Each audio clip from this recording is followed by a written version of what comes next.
Hey, good morning, you guys. As promised, I said I would make the famous Hmong magic chicken soup for you guys. Great for this wonderful weather that's cooling down. No, nobody in the household is pregnant. Supposedly, this soup, its actual intentions are for postpartum or pregnant women to really help them regain the nutrients and replenish their body after giving birth. But I personally just love it because it has a lot of vitamins and nutrients to help nourish my body as we're making our way into the slump of winter. And it's like I get a lot of I get really depressed and stuff during that time. So I like to boost my immune system with tons of vitamins. So what I'm doing today is making that magic herb. So thank you to all the Hmong ancestors that made this soup for us. It's we're appreciating it and embracing it right now. So unfortunately, I'm not Hmong, and thank you to my wonderful friend. I told her I'd give her a shout out, Bao Ali. Um, Thank you so much for telling me the Hmong names of each of the herbs as I posted on Facebook. I love social media. When you put something out there, it's prone that somebody will answer you right away. So no need to fear. Just ask your questions and put it out there. And please don't forget to subscribe to my channel on YouTube, Cooking with Jai Ja Ja. And so today, let's get started. Okay. So what I did, Jerry and I are trying to eat more lean in our household. And I'm sorry, this video has to be quick because I have a 1:30 meeting. So sorry, everything is going to be kind of rushed. But we're trying to eat lean, so we stay away from chickens or meats that have a lot of fats. Technically, I don't really like the meat. I just like the broth that the flavors that the meat provides. So what I did was I took some Cornish hen. Which I love because we don't eat that much in our household. So when we buy a whole chicken, we always waste it. And I don't like to waste. So what we have here in this nice Asian pot that I got from the grocery store is some cut up Cornish hen. Hope you guys can see it. The lighting is. Jerry keeps telling me I need to set up her webcam that she got for my birthday and put it to use. So here's the chicken cut up and thrown in the pot. And so then what I'll do is kind of I don't know if there's such thing. I'm not a professional cook or anything. I just love to eat, so I just learned to cook. That's my that's the only credentials I have. I love to eat. So I chopped up some lemongrass into small sprigs or sticks, and I'm gonna throw them in there. And there's this other herb thing. I don't know what's called. I'll have to go and check out the name.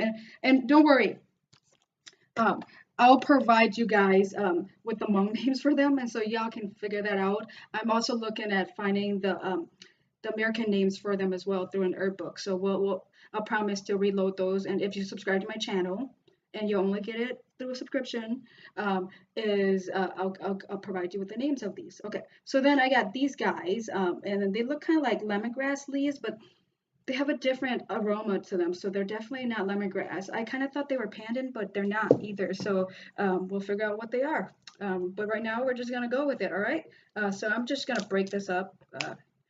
So then, because when you break things up and you kind of let the break up the oils and the molecules in them to bring out more flavors, and it smells really good. Like I don't know, like it has a very refreshing smell to them. So then what I'll do then with my concoction right here is then I'll throw it on the stove. I'll brown the chicken in the lemongrass and that green leafy thing.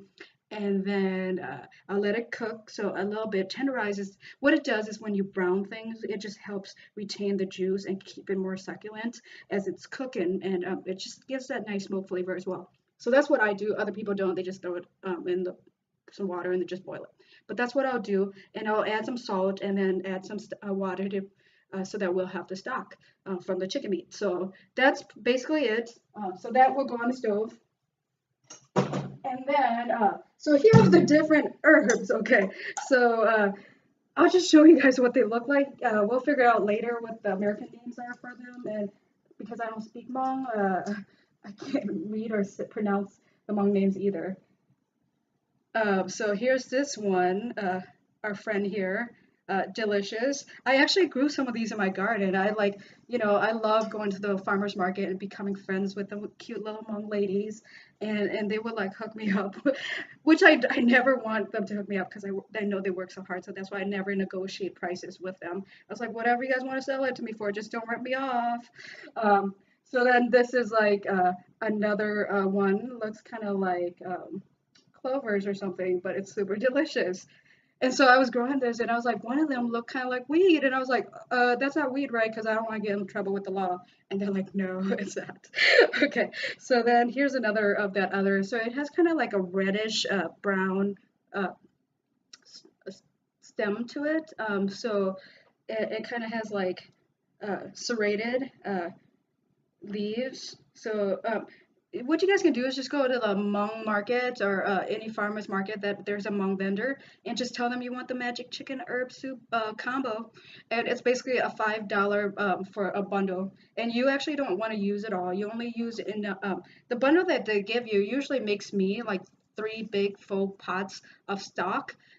So I just even it out. And thank you to my aunt Dee, who's Hmong. My uncle married her, and she's the one that taught me how to eat this stuff. And there's this really succulent one, and its leaf kind of looks like what's that a spade in like cards. So that one goes in there as well. Here's the one that looks like weed. I was like, okay, this one is like, you sure it's not weed? Because I don't want to be growing this in my backyard and getting busted by the cops. Because I don't do anything illegal. I want to stay clear and true to my Mormon background. Here's another one, serrated leaves. No, not serrated. Variegated. See the ridges in them? So, yep, here's another one, and a more a barky like stem. Here's more of that variegated one. So, woohoo. Oh, this is my favorite because of the color. It's so beautiful. Like to find colorful things in nature. Like, look at that beautiful sienna, like hot pink. I mean, isn't this beautiful? So I think this one kind of gives it a kind of lemony flavor, but not sure. I haven't tried them biting the leaf naturally or anything. Kind of into. Okay, whatever. Okay, I just made that one S. Okay, so yeah, that's pretty much it. And then there's this one, kind of also like a very turquoise stem, and it's kind of got the spade look too, but it's got a purple back to it. So just ask the ladies. They're super nice. Don't be shy. You'll never get anywhere if you don't open up your mouth and say something. So if you don't know something, somebody will help you find your way. So that's basically it, guys. And what I do is then I'll let my stock kind of boil until the chicken's cooked. And like 15-20 minutes before I turn it off, I'll throw in the veggies because that way it allows the veggies to cook but not to be overcooked. But you guys can do whatever you want. Like I said, whatever floats your boat. But this floats my boat. So I hope you guys enjoy, and I will see you. Sorry for my messy hair and my face is not washed because I woke up and I've just been online and communicating with you guys, and now I gotta rush and get ready for my 1:30 meeting. So you guys have a wonderful Sunday. Namaste. Um, or Satu, and I will see you guys next week. Thanks for joining in to Cooking with Jai Jaja episode number 3. Don't forget to subscribe to Jai Ja Ja. See you later. Bye.